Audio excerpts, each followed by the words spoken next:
Hey, hey everyone, Mario again, coming at you another review, and as you can tell, finally I'm getting around to doing action-packed Fridays.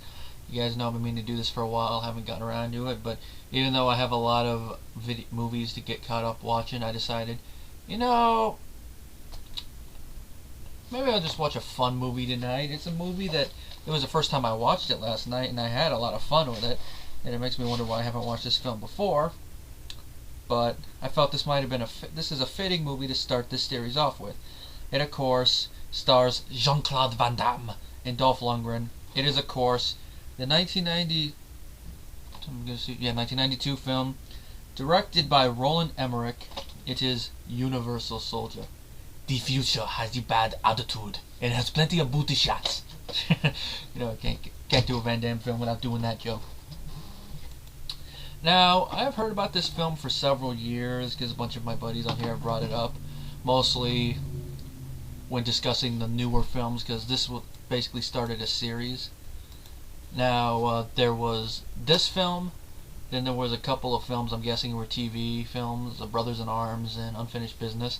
Then there was one called The Return, which I've seen part of. Jeff showed me a scene, and apparently Bill Goldberg's in it. I don't know if it's still on Netflix, but it was last time I checked. That one has apparently been retconned out of continuity by the next two films, Universal Soldier Regeneration and Universal Soldier Day of Reckoning, which those ones I'll tackle one day down the line, maybe in a double one, but probably after I see a lot of Van Damme's older stuff first, and maybe some of Dolph's. But anyway, like I said, this film was directed by Roland Emmerich, who of course is famous for the three films he directed after this. His follow-up to this film was Stargate, which I haven't seen in a few years, but I remember having fun with it. Then Independence Day, which I had the pleasure of seeing that film back in the theater when it first came out. Granted, I don't remember much about the experience, but I remember having fun seeing it. And I didn't see the film again for many years, and I had fun revisiting it. It's a film I've been meaning to review for a while as well. And of course, followed that up with Godzilla, which a lot of people are divided on it. As you can't probably tell from the angle, but let me... And you also probably can't tell from the glare. Just from here it looks like there's a glare, but it's on the shelf behind me. It's on the shelf where my hand's in front of. Right? Yeah, it's right there. Right there by the border thing, so you couldn't see it because of the glare. But I had fun seeing it in theaters. That was actually my first communion gift, seeing that film in theaters. My opinion on that film has slightly changed, but that's another day for another video. Let me just readjust the camera real quick.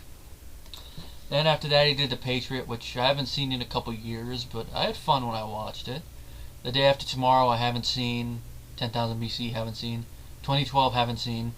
Anonymous I've been meaning to watch, and that's a film that seems like it'd be up my alley. A film about what if Shakespeare was a fraud, which is an interesting idea. And of course this year he did White House Down, which I've actually heard surprisingly good things about that, considering Channing Tatum's in it. That's actually one of the films I've been meaning to tackle. Maybe it'll be one of the follow-ups to this review. We'll just see.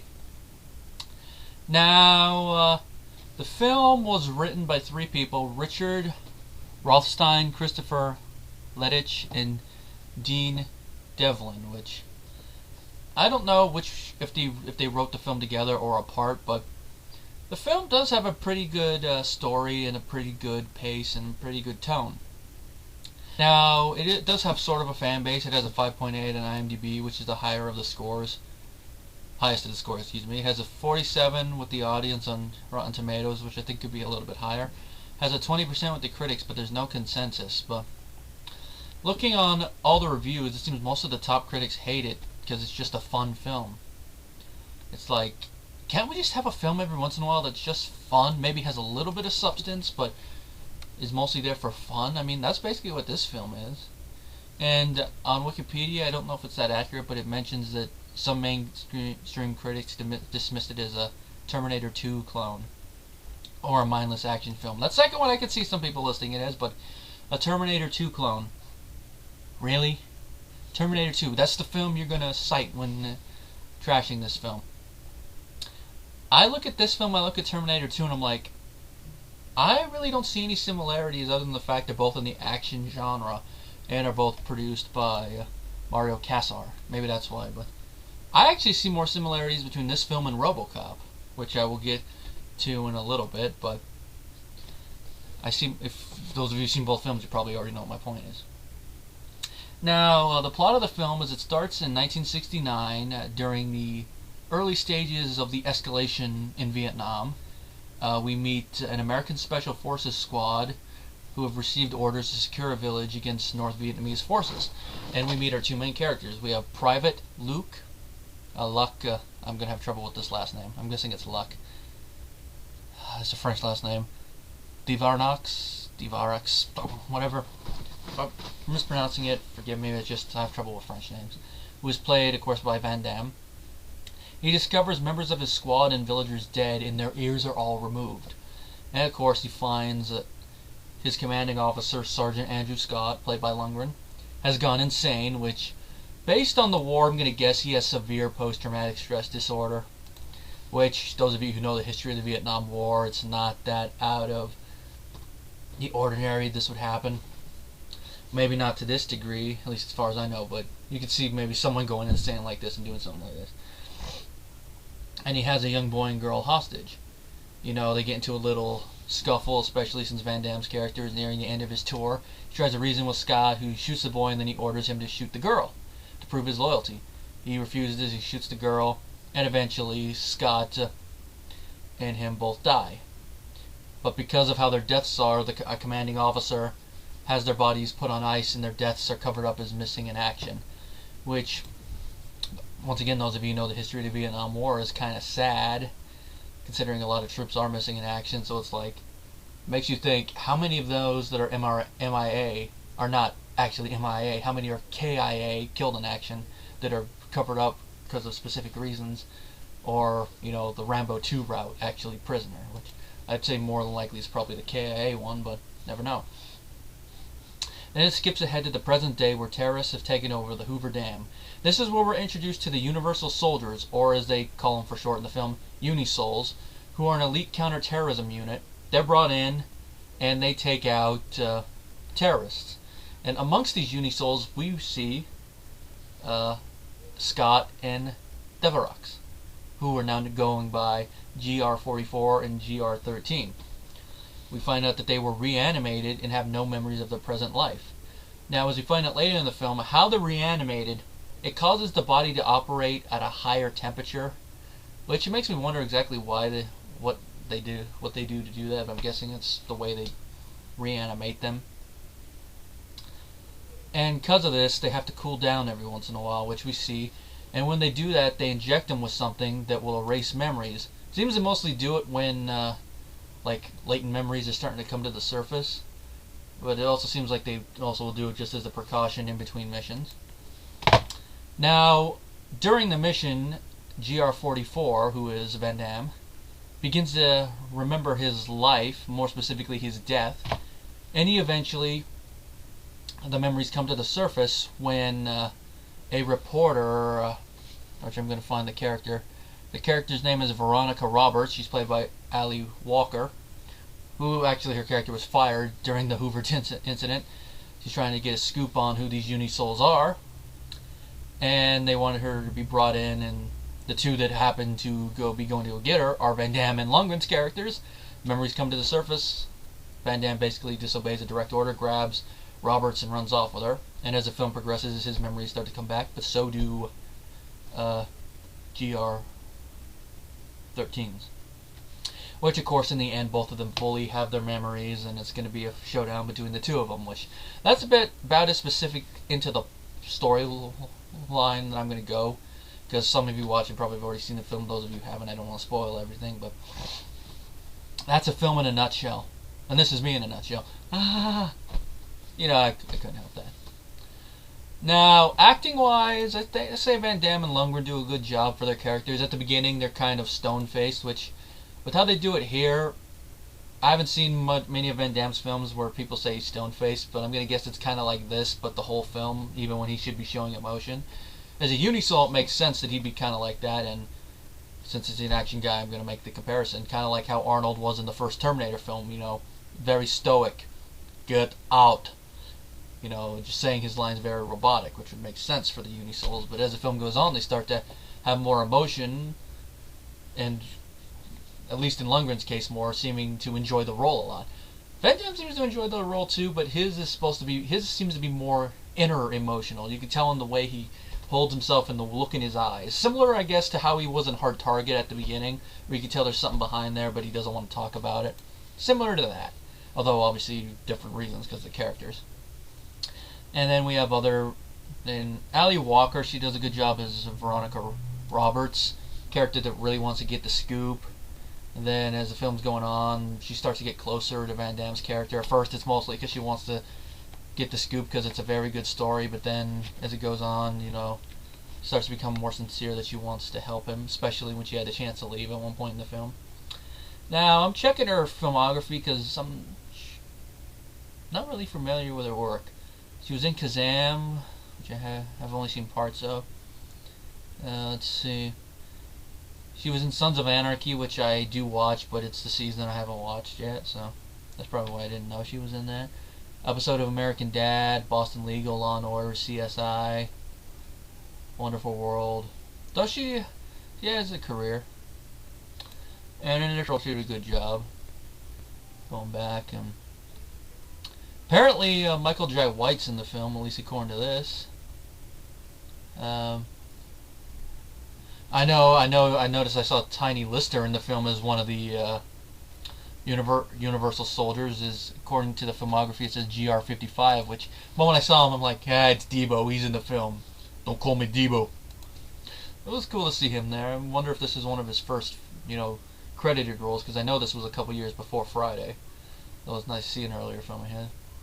Then, other characters in the film, we got Jerry Orbach as Christopher Gregor, which is a character introduced in the film, if I remember right.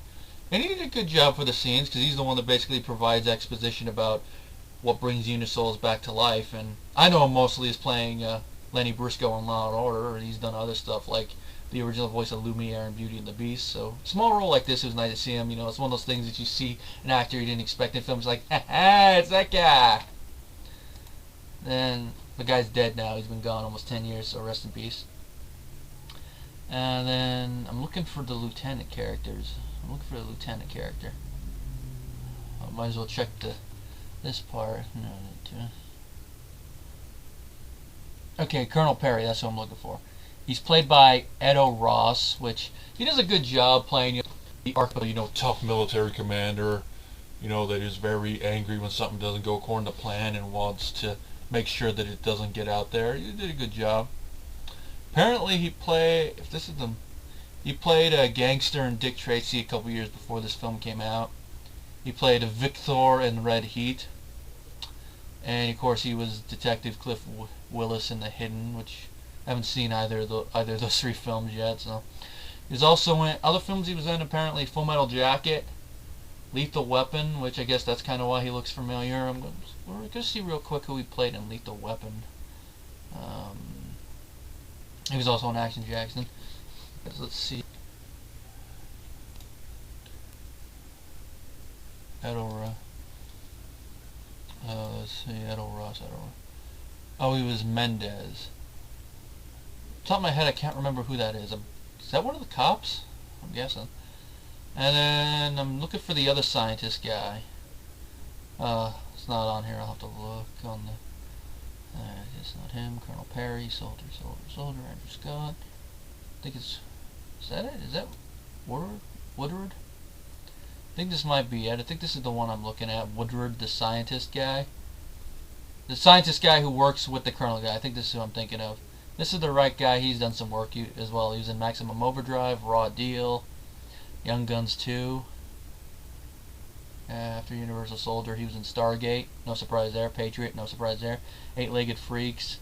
He was also in The Alamo. And more recently, he was in the miniseries Under the Dome. So, getting stuck too. Now, direction-wise, Emmerich actually does a pretty good job. And the film was made for $23 million, so for the time that probably would have been like a medium-sized budget or like a medium-small budget. Nowadays, that would probably be a small budget. So for the time, pretty good-sized budget. And it made 36 domestically. I heard it made far more internationally, and as I mentioned, the critics panned it, but at least it's made its money and it spawned a series. But I don't know how I'm gonna like the other films. We shall see. But I have to say, I would consider this a '90s action classic. I wouldn't say it's at the same level as, say, Terminator 2 or Total Recall or even Fifth Element, films like that. I wouldn't say it's at the same level as that, but it's like at the level below those three, I would say. Because it does have the action-packed force, like that you would expect from an action film. But it also does touch on something. At first I thought it was gonna deal with cloning, but since it actually them coming back to life, you could still argue would kind of touch on cloning a little with this same kind of thing. But it also touches on, what if someone is declared legally dead and they actually are dead for all intents and purposes? Not, they think they're dead, then they come back and they're actually not dead. Not like that, I mean. Resurrection. What if we do manage to get the technology to do that? Are they going to be technically still considered legally dead, or are they not a human anymore? Same thing with cloning, would a clone be considered a human? Or would they, just be considered basically lifeless or something? It deals a little bit with that. It's more of something, I guess, an emotional trigger to watching Van Damme's character in the film and the plight he's going through as he's recovering his humanity. And that's the reason I say that it has more to do with RoboCop than it does with Terminator 2, because think of it. They both are action films with a little bit of sci-fi in there, where the protagonist is a highly trained male who was killed and then resurrected by a group, in RoboCop's case OCP, in this case it's the government, for a secret project. It's more secret in this film, because in RoboCop everybody knows about him. And he eventually starts to recover his humanity, and eventually he has to fight someone from his past, and also, granted with RoboCop it's more in the sequel, someone from the same type of group as him. RoboCop versus RoboCop 2, and in this case Van Damme and Lundgren both being Unisouls. So that's that's the similarities, and I'd say RoboCop's probably the better film, but this one is still pretty good with how it tackles it. Like I said, it also tackles a little bit the issue of post-traumatic stress disorder, but it's there very subtly. Maybe it's just me noticing it, but it's kind of sad to watch maybe sad because of the fact that something like this actually happened to people, but watching watching Lundgren do all the scenes where he's like the scene in the grocery store where he's all talking to the people, and you can tell they're looking at him like they're probably thinking, this is a load of barnacles. Maybe not like that sarcastically, but scared that this guy's going to end up shooting him. And with that, it's kind of sad that people actually do suffer from post-traumatic stress. Soldiers, of course. You could suffer it for other reasons, but it's usually associated with soldiers. So for that, it's kind of sad. It's just a little sad, but it's also good to see that Lundgren actually sold the performance in that scene. Now, the ending, apparently there was an alternate ending, which after reading it, which it's on Wikipedia if you want to read it, I'm not going to say it all, but it's an interesting ending, and I would really love to see it actually on film, but comparing it to the ending that they ended up using in the finished film, this film is better and fits the film a little bit more, with our main character recovering his humanity a little bit more, and also only the bad guy dying, so fits a little bit better. The other ending, this was going to be a standalone film maybe, but maybe that's what they intended at first, but then they changed it, but probably a better thing. And I don't know if it's the fact that I watched this on a VHS, or maybe it's how they filmed movies at the time, but if they're ever going to do like throwback action movies, like like how Expendables 1 is a throwback to the 80s, if they ever do like that, I'd actually like to see them alter the video quality a little bit. I wouldn't say like shoot it low quality, but maybe alter it a little bit so you can see it's more like a throwback. Kind of, even though they're different genres, kind of like how at the beginning of Oz the Great and Powerful, it's shot in not in widescreen or 1620, shot in 460 or 4:2 or whatever it was, and filmed in black and white as a tribute to the beginning of the original Wizard of Oz, and then when it goes to Oz, it shifts to normal again. Something kind of like that, maybe for the whole film though, like maybe even film it on older cameras to give it a more 80s or 90s quality, but using more high architect thing, or even finding a setting on a more modern camera that would do it. It would just add to the feel of it, because, like I said, I don't know if it's because it's VHS or it's an older film. There's just something about the film, watching it, it's like, yeah, that's how they did the films back then. It's so amazing. I know I say back then, but this was technically this film was made during my childhood. I mean, I was 3 when this film came out, so this is within my lifetime, but I'm just saying, it's just one thing I would like to see in a throwback film. Anyway, my rating for Universal Soldier, 4.5 out of 5 stars, because I can't really think of any problems I have with the film. I mean, some of the characters are archetypical, but that doesn't really necessarily mean it's bad. It's just characters you've seen before, mostly the Colonel character, and of course some of the side characters like the a-hole cops and all that. But the actors kind of balance it out a little bit, and our leads are likable and all that, and the action is shot very well.